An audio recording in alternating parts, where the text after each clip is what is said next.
pulse hit our sensors at 00347 local, and by the time I reached the monitoring floor, the Karath array was already screaming. Not alarms. The array didn't have alarms in the conventional sense. It had a tone, a single sustained frequency that every member of the Karath Watch learned on their first day and spent the rest of their career hoping never to hear. My predecessor had described it once as the sound of 60,000 years deciding they were over. I had always thought that was melodrama, standing on the monitoring floor with the tone filling, my skull and 47 screens painting the same reading in 47 different formats. I decided he had been precise. My name is Sergeant Commander Alara Voss. I was 31 years old the morning the Drevathi Compact broke their seal.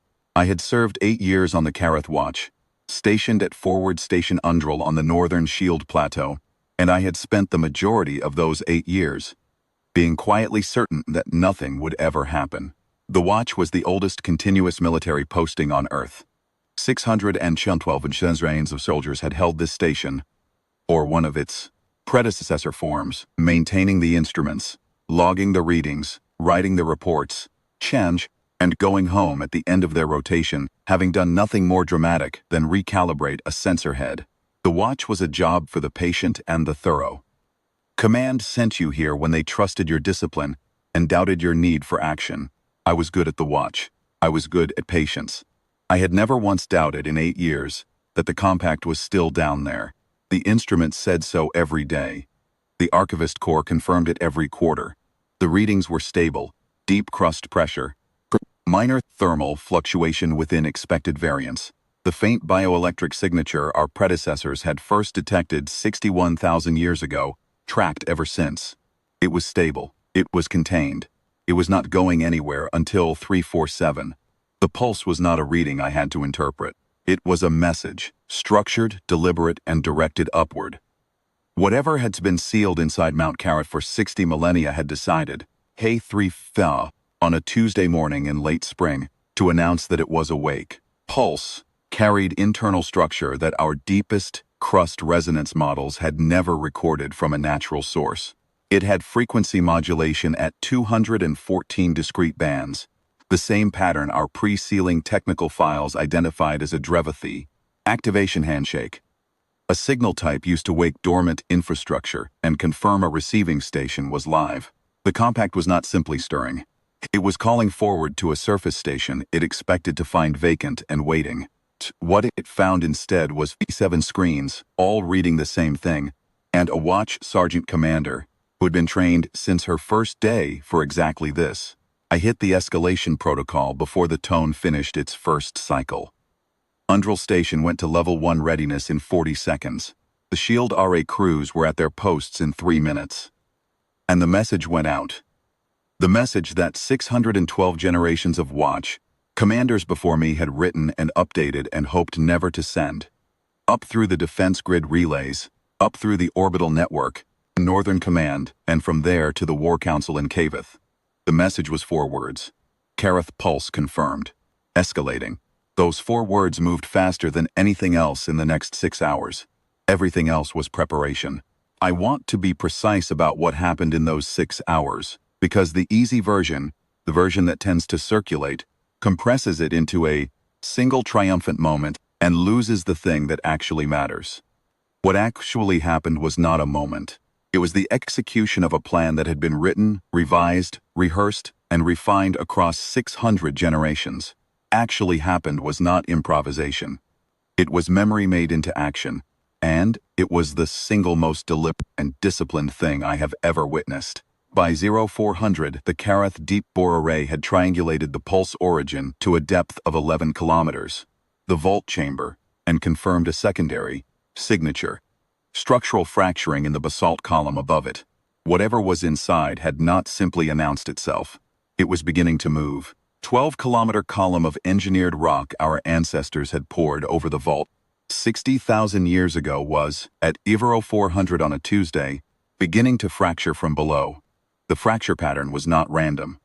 The deep-bore strain sensors picked up a controlled sequence, pressure, applied in deliberate intervals, working up through the rock in the spiral path that our engineering corps had identified 200 years ago as the likeliest exit strategy for anything that understood the vault's construction.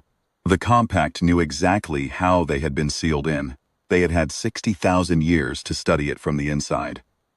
I logged that observation and sent it forward to the Council's technical staff. It would matter later. By 0500, the Northern Shield's surface defense grids were fully active. A lattice of 87 hardened batteries covering a kill zone that extended 40 kilometers in every direction from Kareth's Peak.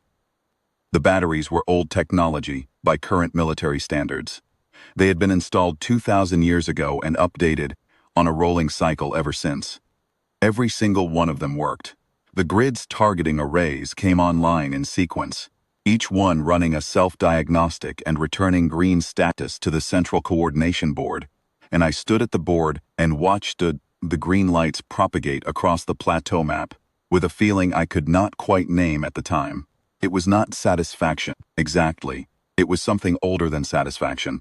It was the specific feeling of a machine that was built for one purpose, confirming, after a very long wait, that it is ready for that purpose. By 0600, the first strategic warships were in atmosphere above the shield plateau, not scouts, not observation craft, fleet-line ships, the kind that carried enough firepower to glass a continent. Two of them crossed above Undrel at low altitude in the pre-dawn dark, and I watched their running lights move across the sky with something I can only describe as relief.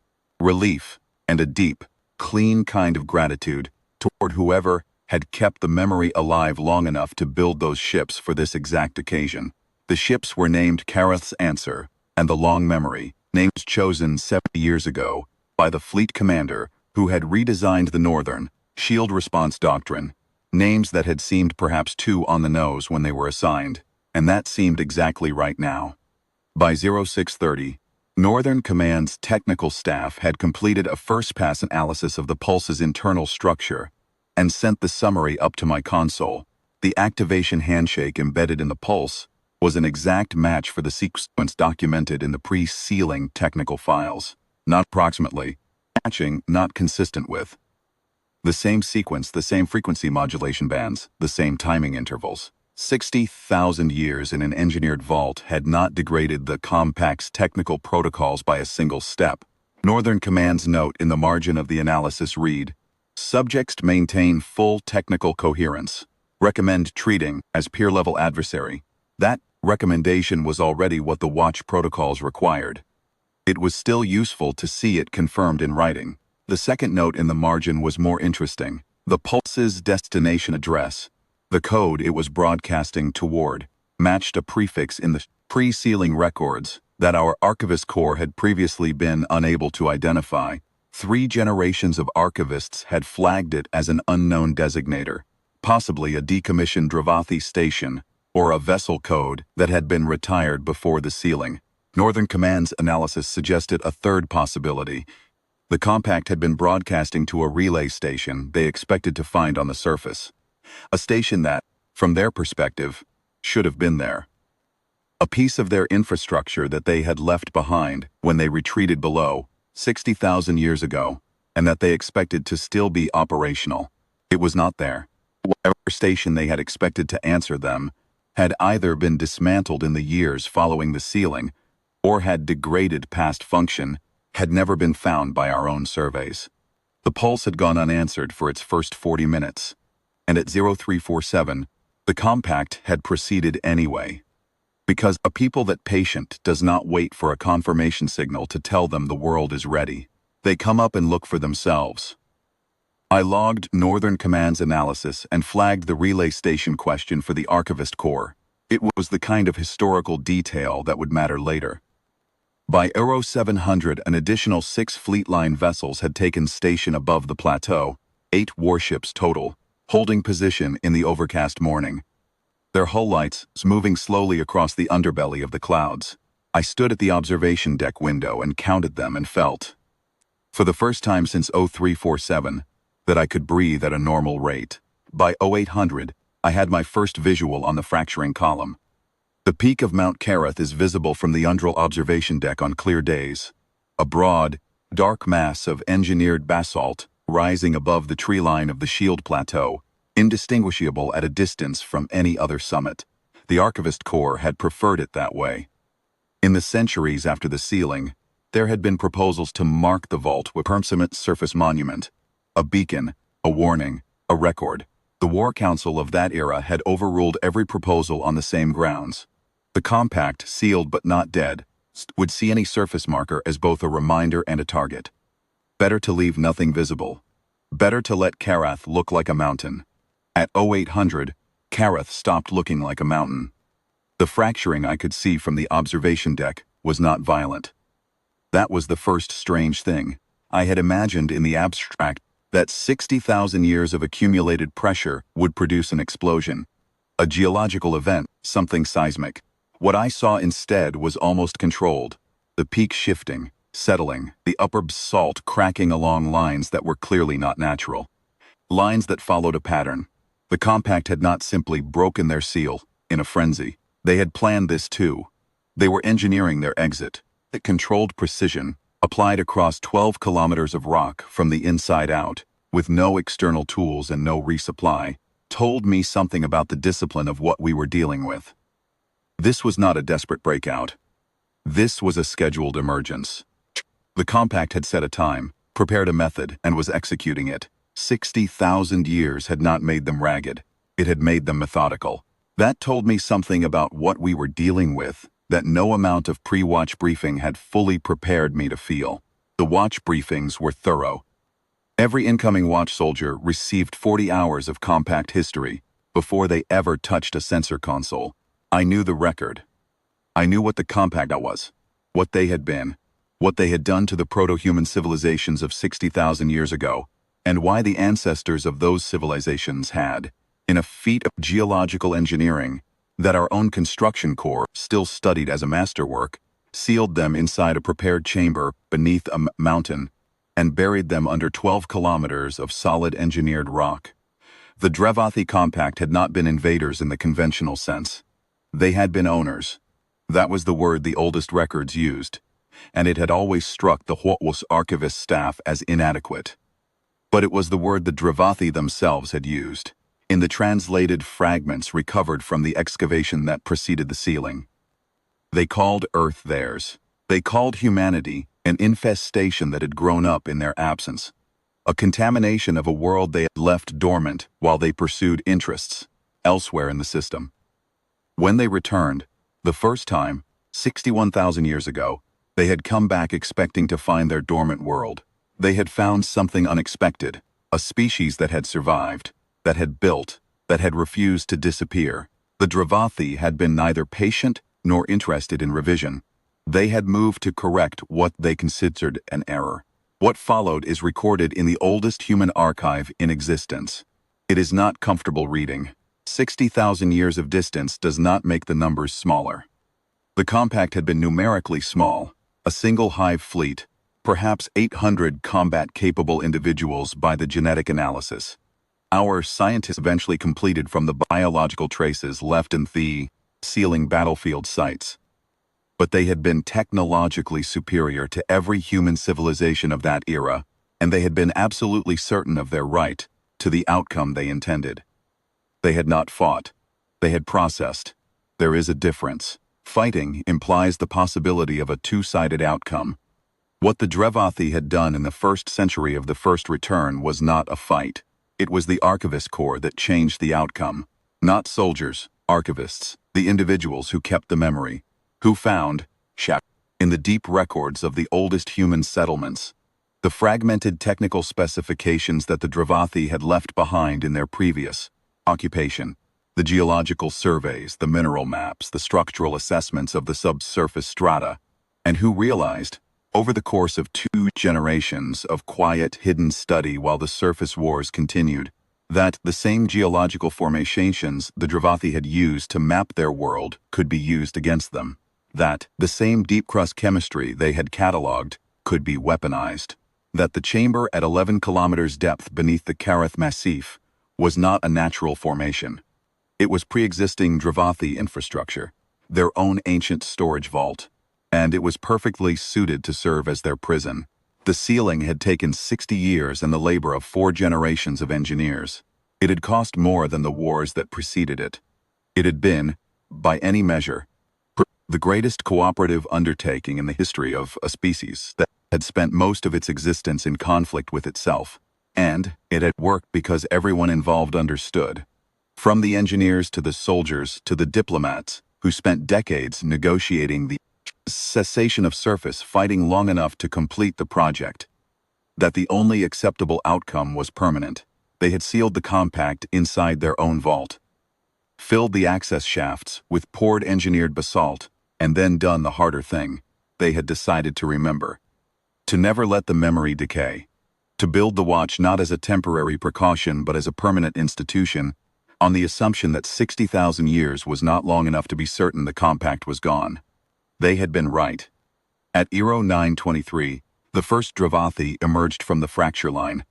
I saw it on the array feeds before I saw it with my own eyes, the thermal signature blooming in the deep bore monitors. Then the seismic trace of something moving through fractured rock, and then on the surface camera array, the first visual, a shape up through the cracked basalt at Kareth's peak, pulsing itself over the lip of the fracture, standing upright in the early morning light. The watch briefings had included biological profiles, high-resolution reconstructions from genetic traces and the structural remains found in the pre-sealing battlefield sites. I had studied those profiles for 8 years. I had thought I was prepared. The Drevathi standing on the fractured peak of Mount Kareth was larger than the reconstructions had suggested, not grotesquely so. The profile had estimated an average height of 2.5 meters, and the individual on the summit was perhaps 280, 290, but the profiles had not adequately captured the quality of movement. The Drevathi moved with the particular, unhurried precision of something that had no concept of threat. Not arrogance as humans display it, not chest-out, chin-up arrogance. Something older and quieter than that. The ease of a thing that had never in its entire history been required to hurry because something was dangerous. It stood at the summit and it looked outward, north, east, south, and I watched its head stop and hold when it reached the direction of Undrel Station. For 3 seconds, first Drevathi to emerge from the vault looked directly at my station. Then more came. They emerged over the course of the following 40 minutes in groups. 5, 8, 3, 11, climbing out of the fracture with equipment already in hand. Not weapons initially, instruments. Tools by the look of them. The Compact's first act upon freeing themselves from a 60,000-year imprisonment was to begin cataloging what they had come back to. That told me everything I needed to know about their expectations. They were not emerging into a firefight. They were emerging into a survey. They expected to find an empty world. Some of the equipment I recognized from the watch briefings. Deep crust resonance scanners, atmospheric spectrometers, the kind of instruments you deploy when you are assessing a site for settlement. Other pieces were unrecognizable. 60,000 years of development, even in isolation, even below ground, had produced technologies our Archivist Corps had not cataloged. I logged every piece captured on the camera array and transmitted the recordings forward. Northern Command's technical staff had analysts ready and waiting.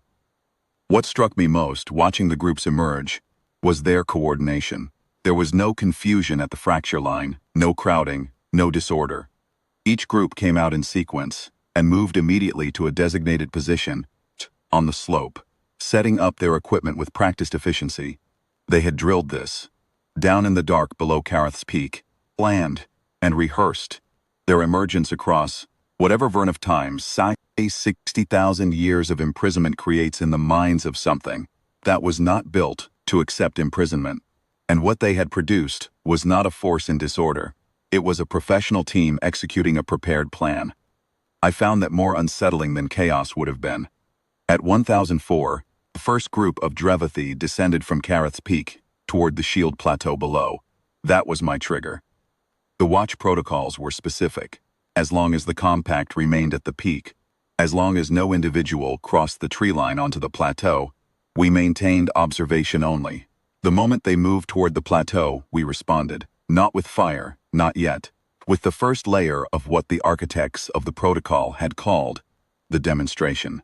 The demonstration had been designed 600 years ago by a war council, that understood something about the psychology of a returning force that believed it owned what it was returning to. You did not stop them with a warning. A warning assumed they recognized your authority to warn them. You stopped them with a fact. A fact large enough and clear enough and impossible enough to require revision of everything they believed about the world they had come back to. The Northern Shield's grid came fully visible at 1004. I had seen it 100 times, but I had only ever seen it at maintenance levels. A third of the batteries active, the power arrays at standby, the defensive grid at its lowest operational state.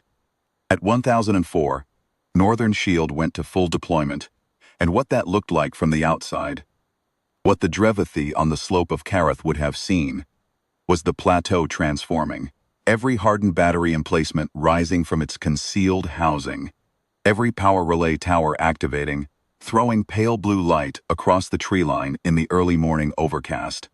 The entire 40-kilometer kill zone framework going live simultaneously, a lattice of energy and targeting systems that had not existed in any form 60,000 years ago.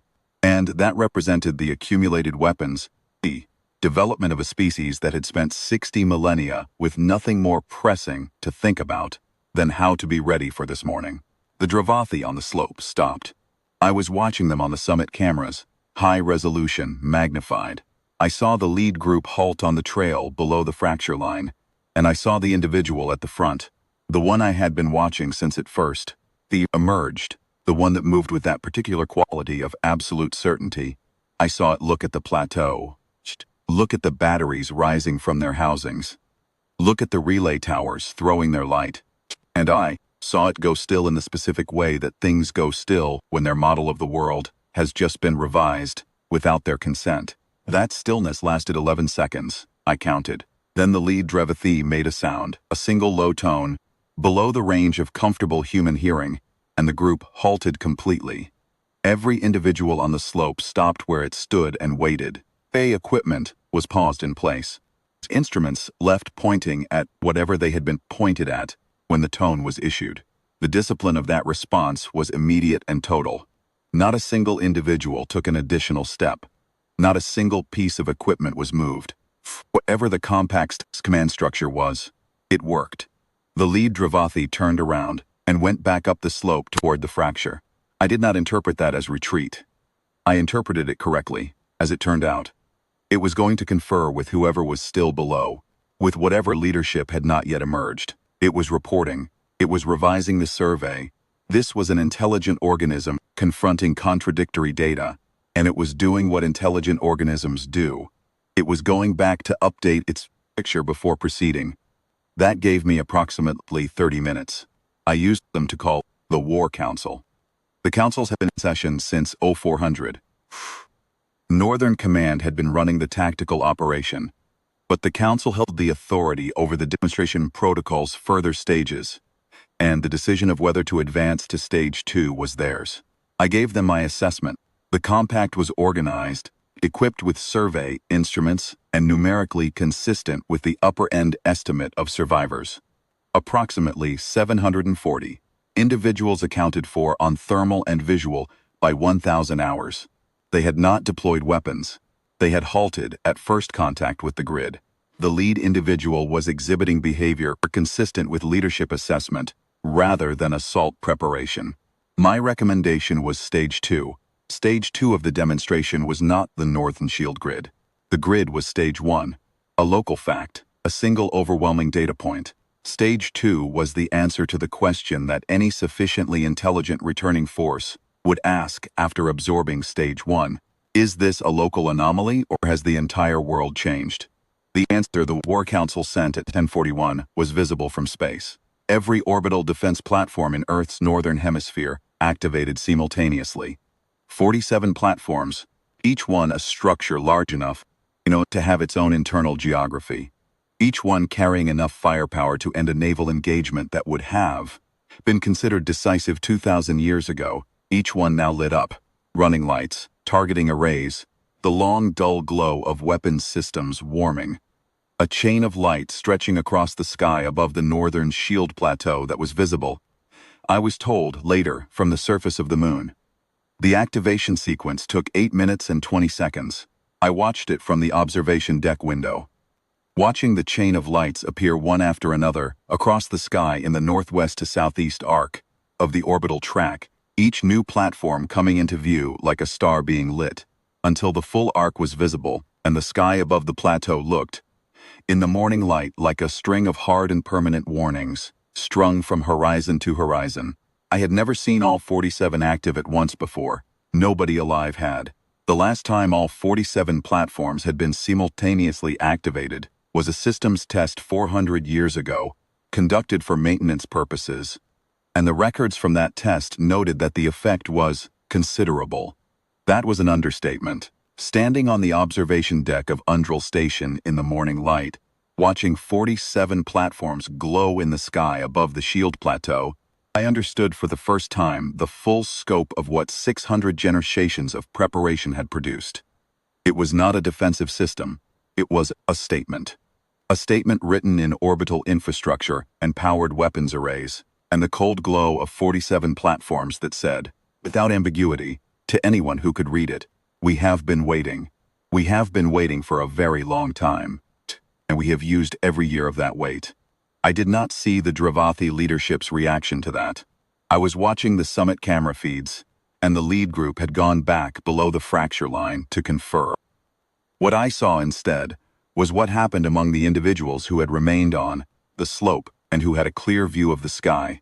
They stopped moving, all of them, simultaneously, like a single organism receiving a single command. And then, slowly, the individuals nearest to the summit began to move back upward, not running, not retreating in disorder, withdrawing, with the deliberate unhurriedness of things recalibrating. The survey equipment that some of them had set up on the slope, tripod-mounted instruments, sensors I recognized from the watch briefings as deep-crust resonance scanners, was picked up and carried back. No equipment was abandoned. That told me something else. They were not panicking. Whatever the compact was, it was not prone to panic. They were absorbing the information and adjusting. A less organized force would have scattered or attacked. These ones were withdrawing in order, which meant they had a leadership that was still functional, and a plan that was being revised rather than abandoned. I respected that, in the way that you can respect a quality in something that still intends to do you harm. At 10:42, while the lead Drevathi was still below the fracture conferring, the Archivist Corps sent me a priority note via the Northern Command relay. The Corps' behavioral analyst team had been running the audio and visual feeds from the summit cameras through their models since the emergence began, and they had a preliminary assessment. It was 4 paragraphs, and the last one was the one I read twice. The analyst wrote, "Behavioral profile of the emerged individuals is consistent with Drevathi survey and claim protocols as documented in pre-sealing records. Specifically, the staged emergence sequence, the equipment deployment patterns, and the movement toward the plateau all conform to a documented Drevathi procedure designated in their own records as the first assessment of a dormant holding. This procedure was designed for worlds the compact had left vacant and intended to reclaim. It is not a military invasion protocol. It is a property inspection protocol. The compact is not behaving as if it has come to fight. It is behaving as if it has come to repossess. The distinction matters for communication strategy. A force that believes it is conducting a legitimate property claim will respond differently to information than a force that believes it is conducting a military operation. Amend framing all communication as correction of a factual misapprehension rather than as a military ultimatum. The distinction matters. I sat with that for a moment. The Archivist Corps had been maintaining these behavioral models for 60,000 years, and what 60,000 years of accumulated analysis had produced was a 4-paragraph note that changed, in a fundamental way, how I understood what I was watching on those camera feeds. They had not come back to conquer. They had come back to reclaim. In their own understanding, they were returning to property that was rightfully theirs, that had been illegally seized by a species they had written off as concluded. The survey equipment, the formal emergence sequence, the deliberate systematic inspection of the surroundings, all of it was paperwork. The behavior of a species doing due diligence on a transaction they considered already complete. What the Northern Shield Grid and the orbital platforms had done was not present them with a military obstacle. It had presented them with a factual revision. The world they had come to reclaim had, in their absence, decided it was not available to be reclaimed, and they were now, below the fracture, revising their understanding of a claim 60,000 years in the making. No wonder the lead individual had sat down. I passed the analyst's note to Northern Command with a flag for the War Council and went back to the monitors. At 11:09, the lead Drevathi re-emerged from the fracture at the summit alone. It stood at the peak for close to 4 minutes. Watched it look north, east, south again. The same survey it had made when it first emerged. But this time it was not surveying the landscape. It was looking at the sky. At the orbital platforms crossing above in the morning light, their weapons arrays glowing against the overcast.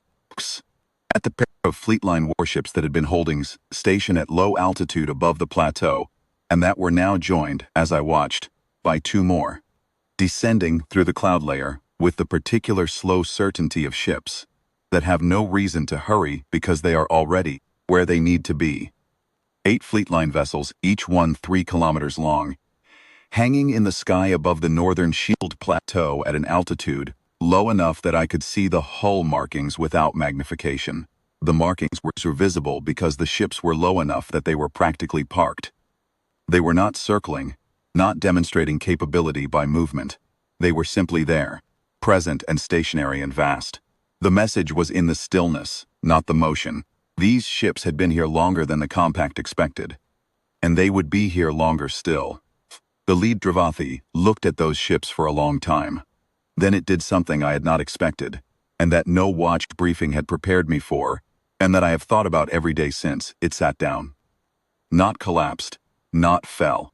It sat down on the fractured basalt of the summit with a deliberateness that read, even across a kilometer of distance and a camera feed, as exhaustion, not physical exhaustion.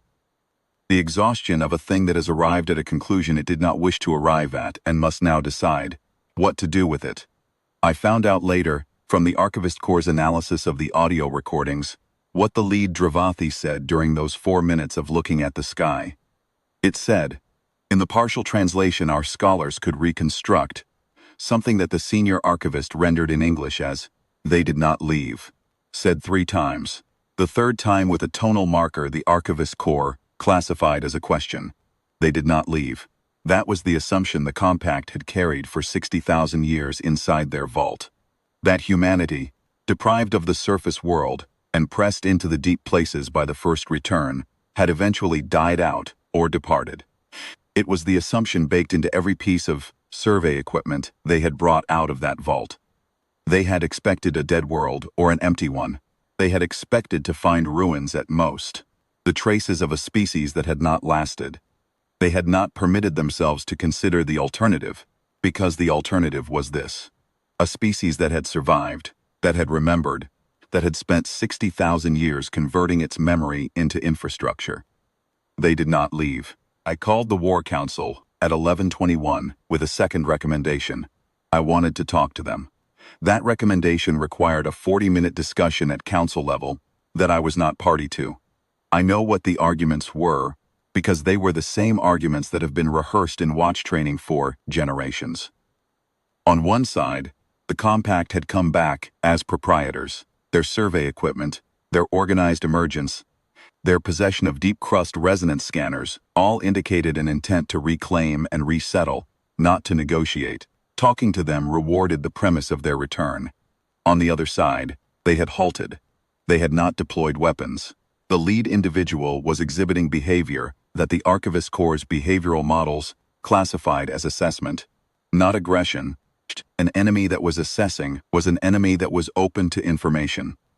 The council authorized communication at 12:03. I walked out onto the observation deck of Undrel Station with a field communicator, a translation module, and 2 watch officers flanking me. Not for protection, because if the Drevathi decided to stop assessing and start attacking, 2 watch officers with sidearms were not going to be the deciding factor. But for the record, the watch had always believed in witnesses. 600 generations of watch officers had logged every reading every maintenance event, every sensor calibration, and every quarterly archivist confirmation. I was not going to have the first communication with the Compact in 60,000 years as go unwitnessed. The lead Drevathi was still at the summit when I opened the channel.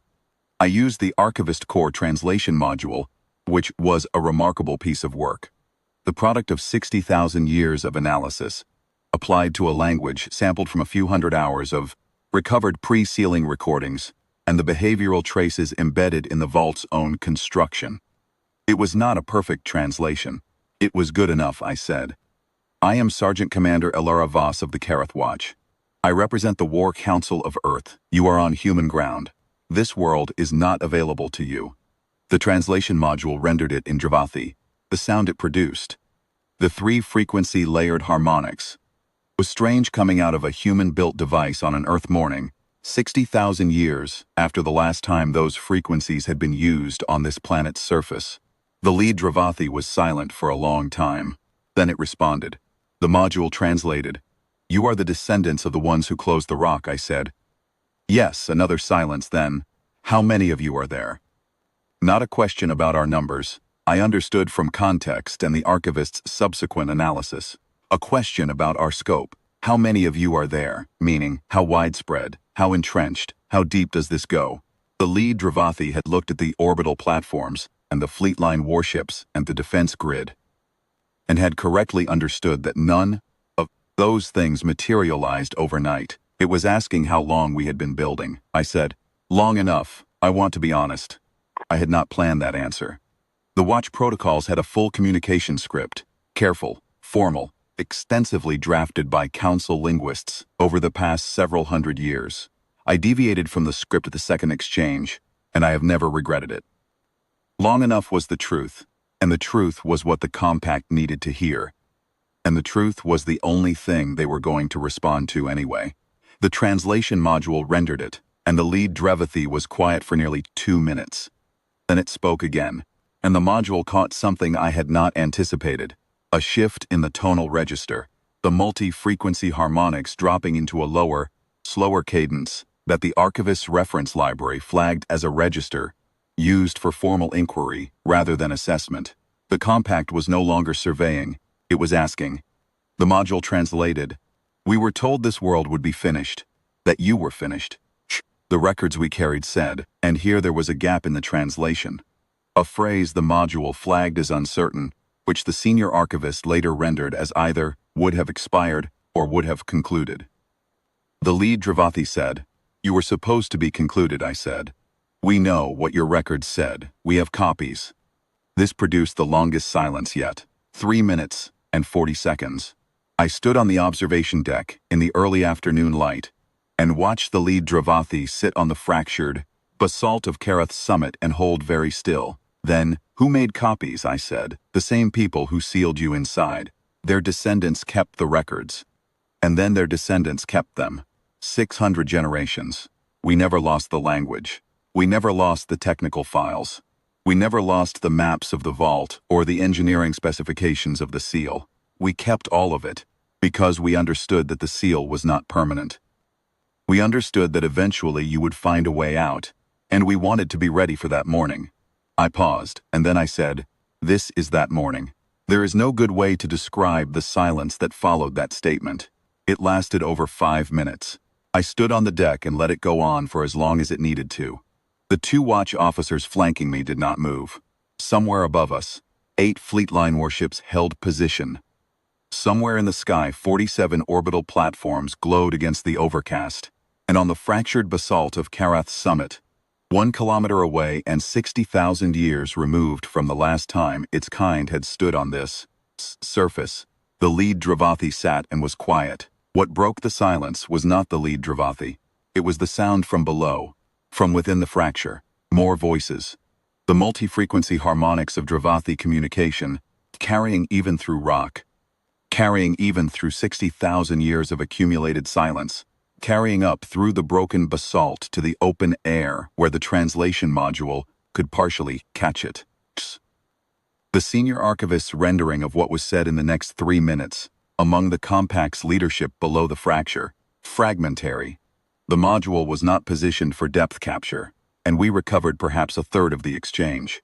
What we recovered was enough. They were debating. The debate was not about whether to fight. That question appeared to have been resolved before the lead individual came to the surface alone. The debate was about something the archivist translated as the status of the claim. They were arguing about whether Earth was still theirs. Not tactically, they understood the tactical situation.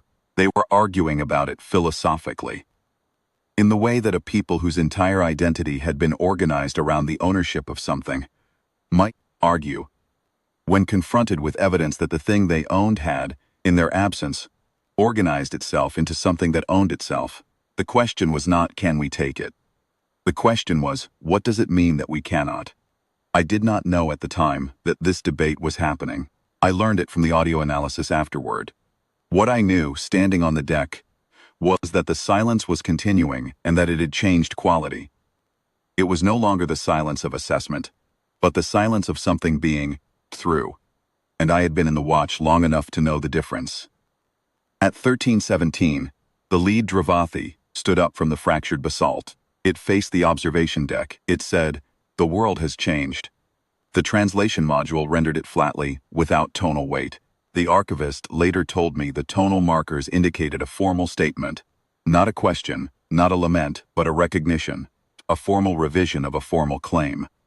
The Drevathi were a people who made formal claims and recognized formal revisions. The lead individual was not speaking to me personally. It was speaking for the record. I said, "Yes, 60,000 years will do that." Then I said, "What happens now is your decision. You can return below and we will seal the fracture behind you. The vault is intact. The atmosphere was maintained. Your civilization can continue as it has, underground, for as long as you choose. You will not be harmed if you choose that."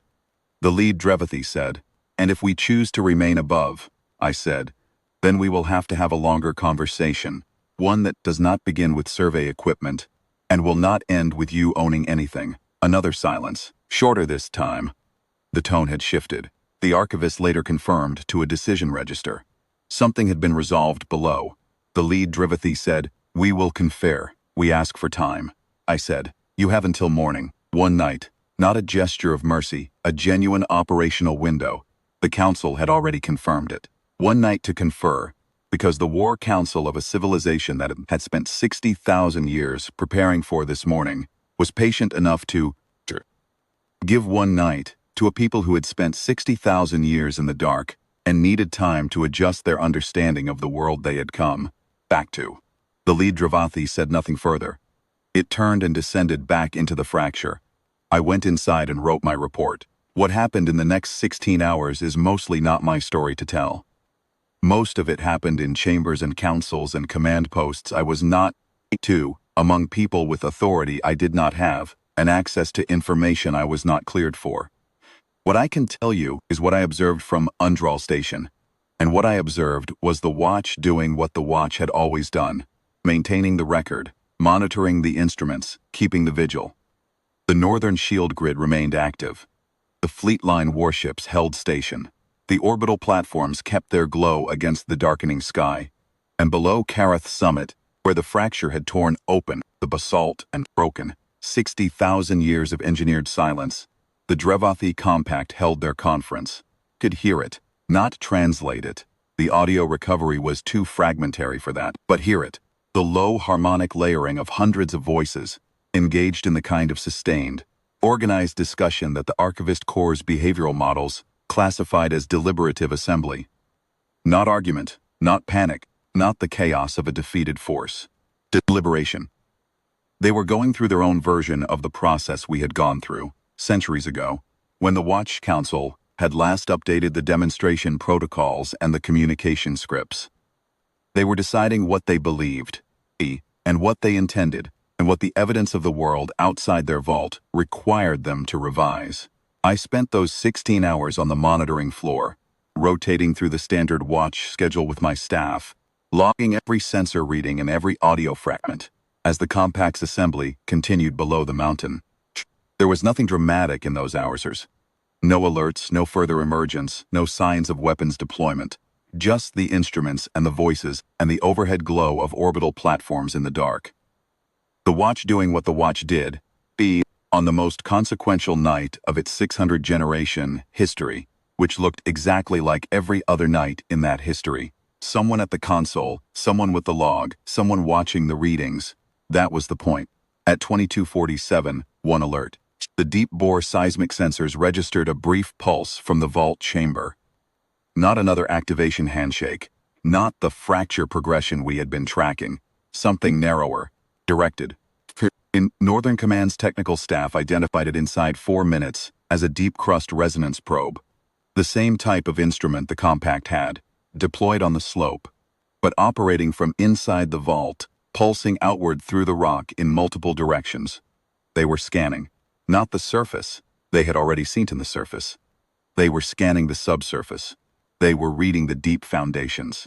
My chief sensor engineer, a quietly precise man named Tor Halvek, who had been with the watch for 11 years, pulled up the probe's target geometry on the analysis board and ran it against the Archivist Corps' geological files. He came to me at 23:01 with the result. They're reading foundations of the northern shield grid, he said. Specifically, the deep anchoring columns. The probe geometry targets the same structural layers the grid's power feeds are embedded in. I asked him what they were looking for, he said. I think they want to know if the grid is a temporary installation or a permanent structure, how deep the foundations go, whether it was built for this occasion or built to last. The answer the probe found, if the Compact's instruments were as capable as I suspected they were, was built to last. The Northern Shield's foundation columns ran 400 meters into bedrock and had been poured in the same era as the original battery installations 2,000 years prior. The power feeds were redundant, hardened, and routed through substrata that dated to the same construction period. The grid was not a deployment assembled in response to the morning's events. It had been there, in various forms, for 2 millennia. I logged the probe event and sent the analysis to Northern Command with a note. Compact was not simply accepting the visual evidence of the grid. It was independently verifying the evidence. It was checking our work.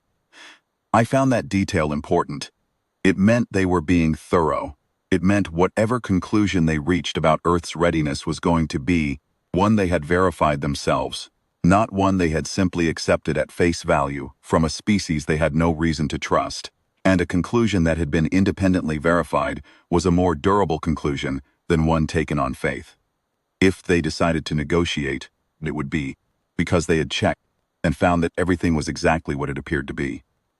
At 0219 the following morning, fracture went quiet. At 0347, exactly 24 hours after the first pulse, the lead Drevathi emerged from the fracture again, alone, in the dark before dawn, and walked directly to the position below the summit, where the communication range was best. I was already at the observation deck. I had not slept. The lead Drevathi said, "We have decided," I said. "I'm listening." What followed was a statement that the senior archivist spent 6 months rendering into English, with the confidence level he considered appropriate, for a formal diplomatic record. I will give you his final translation, which he presented to the Wathoch Council the following spring, because his version is more precise than my memory and more careful than any paraphrase I could offer. The lead Drevathi said, "The Drevathi Compact recognizes that the world designated in our records as dormant holding Karath is no longer dormant and is no longer available to be held. The civilization currently occupying this world has demonstrated continuous organized presence across the period of our confinement, has maintained surveillance and preparedness in anticipation of our emergence, and has developed infrastructure and military capacity that precludes any reasonable claim of ownership on our part. The Compact's historical claim to this world predates the current civilization's organized period. The Compact's practical capacity to enforce that claim does not. We are not prepared to engage in a conflict that the current occupying civilization has demonstrated by the visible evidence of this morning and the previous morning that it has been preparing for across a time period consistent with knowledge of our confinement." A pause. Then, "Prepared to negotiate terms of emergence," I said. "The War Council is prepared to receive you." The lead Drevathi said one more thing before descending back into the fracture to bring its people out. The archivist flagged it as informal. Outside the register of the formal statement, tonal markers indicating something closer to a personal observation than an official communication. He translated it as, "You kept the record for 60,000 years." We did not believe anything kept records for that long. I thought about what to say to that for a moment. Then I said, "We kept the record because we knew you were still in there, and we knew that if we lost the record, we would lose the morning." The lead Drevathi said nothing. It went below. The sun came up an hour later over the northern Shield Plateau. The 8 Fleet Line warships were still in the sky. The orbital platforms were still lit. The northern shield grid was still active, and the Karath array was still recording, and the watch was still at its posts, as it had been, unbroken for 612 generations. The Drevathi emerged in the full light of that morning in groups, the way they had the day before. But this time without survey equipment, without the deliberate survey posture of returning owners. They came out into the light of a world they no longer owned, and they came out without weapons visible, and they came out in an order that the Archivist Corps later confirmed was consistent with formal assembly rather than military formation. 731 individuals, every one of them alive after 60,000 years in the engineered darkness beneath Karath's peak, maintained by their own life support systems and their own biology and whatever it is that a people carries when it knows, with certainty, that it is coming back. 731 individuals who had expected, when they broke that seal, to find a dead world. I watched them come out into the morning and look at the sky. I do not know what they felt in that moment. I know what I felt, standing on the observation deck, with 16 hours of no sleep and 8 years of watch service, and every word of 600 generations of preparedness briefings sitting in my memory. I felt the weight of those 600 generations, not as a burden, as a presence. As the accumulated attention of everyone who had ever held this posting, logged a sensor reading, written a quarterly report, updated the communication protocols, revised the demonstration procedures, trained the next rotation, and gone home having done their job, and passed the vigil to the next person in line. 600 generations of people who had understood that the watch was not ceremonial, that it was not a tradition maintained for its own sake, that it was a promise. A specific, operational promise to the people who would be standing on this deck on the morning the compact finally came out. Kept the record. We did not lose the morning. The negotiations took 11 months. I was not the lead negotiator, that was the council's domain, and there were people better qualified than a watch sergeant commander for that kind of work. I was called to testify 4 times. I gave the same account each time. The compact had emerged in order, had halted when confronted with the grid, had demonstrated organized leadership and deliberate communication, and had, in the end, chosen to negotiate rather than fight. I considered that, given everything, a reasonable outcome, a costly one, not in lives, because no one died on either side that morning, but in the harder currency of revised certainties. 600 generations of watch soldiers had prepared for a war, and what actually happened was not a war. It was a conversation. And a conversation, unlike a war, does not end cleanly. It leaves things unresolved and requires the people on both sides of it to continue dealing with each other across a table rather than across a battlefield. I have mixed feelings about that, and I will not pretend otherwise. There are mornings when I think about the records the compact carried in their vault. The records that said we were supposed to be concluded, and I think about what they had intended to do with a concluded humanity. And I find the negotiated outcome harder to be comfortable with than a clean resolution would have been. But then I think about the lead Drevathi, sitting on the fractured basalt at the summit of Karath, looking at the orbital platforms in the morning light, and saying, "They did not leave." And I think about what it means to be a people who spent 60,000 years certain of their claim, emerging to find that claim had not simply lapsed but had been actively, deliberately, continuously refused across every one of those 60,000 years. That is not a small thing to discover. That is the discovery that changes the story you have been telling yourself about who you are and what you are owed. The lead Drevathi understood that, I think, faster than most of its people did. It sat down on the summit, not because it was defeated, but because it was rereading. And a thing that must reread everything it knows from the beginning is, for that moment, genuinely humbled. Not by us, by the fact of us, by the fact that we had not, in all that time, lost the record or the will to keep it. I stayed at UNDRL through the first round of negotiations. When my rotation ended in late autumn, I transferred out, as watch officers do, and the posting went to my replacement, was thorough and disciplined, and came with 40 hours of compact history, and a fresh understanding that none of it was theoretical anymore. I spent a week in transit north to the coastal processing hub before my leave began, and I spent most of that week looking out at the world we had built. The megacity corridors visible from the transit rail, the Warshberth's Ultis Davin station rising above the harbor in the afternoon light, the construction arrays on the outer shelf where the next generation of orbital platforms was already being assembled, because the War Council was not an institution that stopped building simply because one threat had resolved itself. The world below Uldavin's rail window was not the world 60,000 years of ancestors had lived in. It was the world they had been working toward, the world that existed because generation after generation had decided, without knowing what morning would finally require it, that readiness was worth the cost. I thought about the records, about the Archivist Corps holding the Drevathi technical files for 60 millennia, cross-referencing them every generation, keeping the translations current, maintaining the behavioral models.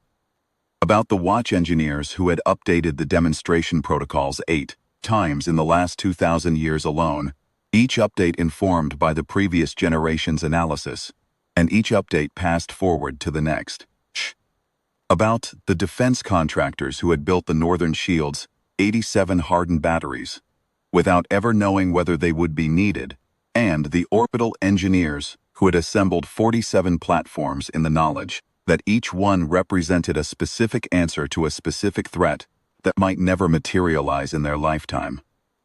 About the 600 generations of watch soldiers who had logged their sensor readings and written quarterly reports and gone home having not witnessed the event they had trained for, and who had done that work anyway, year after year, because they understood that the watch was not about them, it was about the morning after them. My leave started on a Thursday. I went home to the city of UNDRL Basin, which sits 40 kilometers south of the station where I had served, and I spent 3 days doing nothing more military than walking along the harbor wall and watching the cargo ships cross the outer bay. UNDRL Basin is an old city, not 60,000 years old.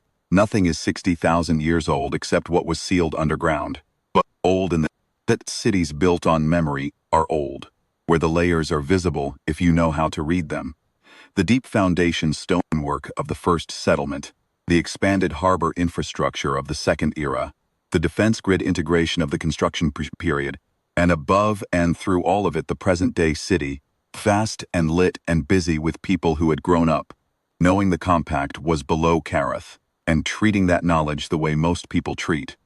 Knowledge of an old and permanent danger, as background, as history, as something that warranted the watch and the orbital platforms and the quarterly archivist reports, but did not, in the course of a normal life, require conscious attention. They would know now. The negotiations were public record. The compact urgence had not been kept quiet. There was no mechanism for keeping something quiet when it involved 8 fleet line warships hanging over a mountain in broad daylight. And the coverage had run in every media format on the planet for the past 11 months. I had been asked for interviews. I had declined all of them, citing active watch protocol was technically still in force for my category of clearance. The watch did not interview. The watch documented. On the 4th day of my leave, I went to the UNDRL Basin Archivist Branch, the regional facility, not the main core campus, which was in Kavath, and I asked to see the oldest physical record in the collection. Not the digitized copies, not the reconstructed translations, the oldest physical item. The branch archivist was a young woman named Tav Sindran, who had been working the morning shift for 3 years, and who clearly had not expected this request on a Thursday from a watch officer on leave. She was thorough, though. She went into the environmental archive and came back with a sealed case. And inside the case, behind 3 layers of preservation film, was a fragment of carved stone roughly the size of my hand. It was, she told me, approximately 60,000 years old. It had been recovered from an excavation site in the Northern Shield Plateau region, one of the pre-sealing settlement sites. The carved markings on it were not writing in any script currently in use. They were not. The Archivist Corps' assessment had concluded, ting at all. They were a count, a tally, marks made by someone keeping track of something across a period of time. What they had been keeping track of was not certain.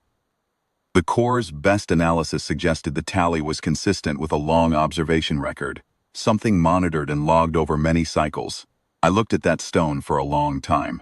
60,000 years ago, someone had stood on the Northern Shield Plateau with the Drevathi sealed below them, and the work of the sealing still fresh, and they had started keeping count. They had kept it in stone because stone lasts. They had kept it in marks rather than words because marks do not require literacy to read.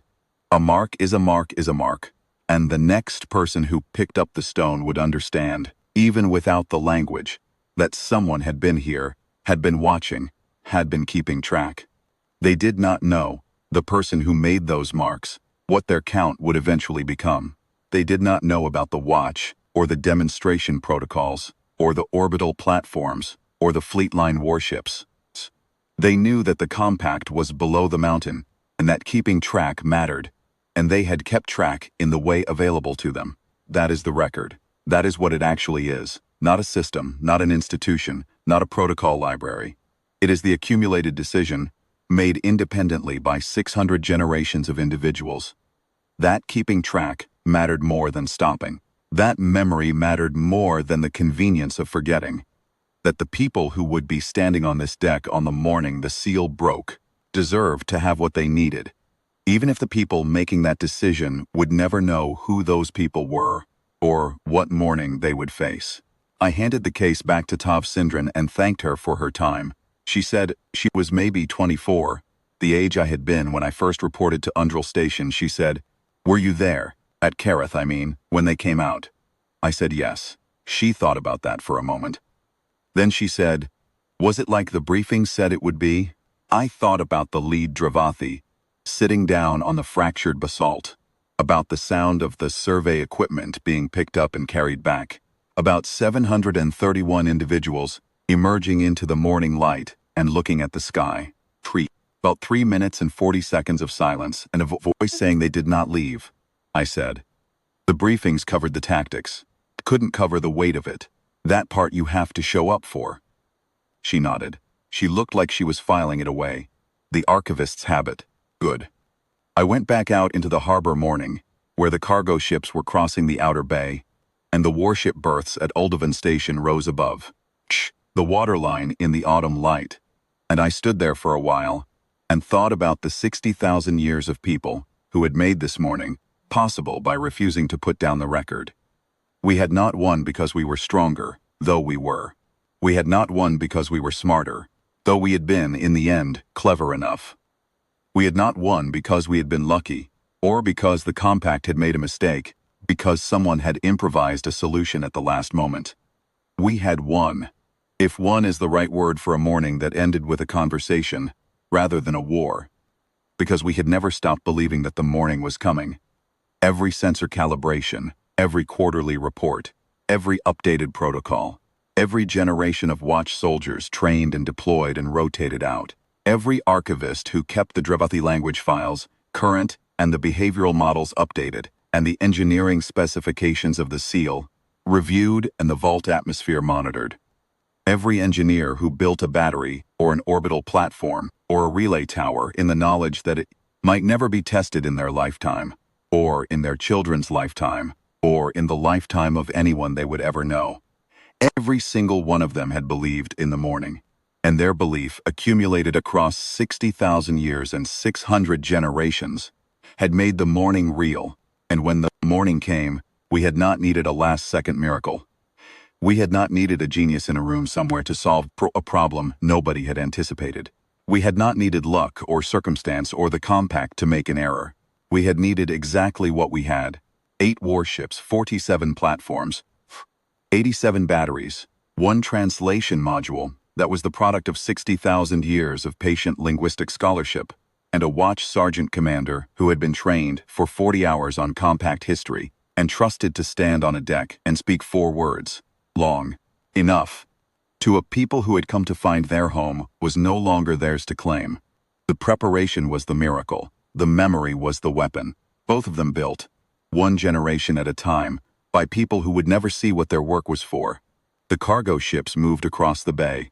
The warship berths caught the light. The sky above Undrel Basin was clear and bright and open, and somewhere in it, the orbital platforms were still there. Still lit, still glowing, still patient, and they would be there tomorrow, and the year after, and the generation after. Because that is what you do when you are a people who remember. You do not put down the record. You do not stop believing in the morning. You keep watch.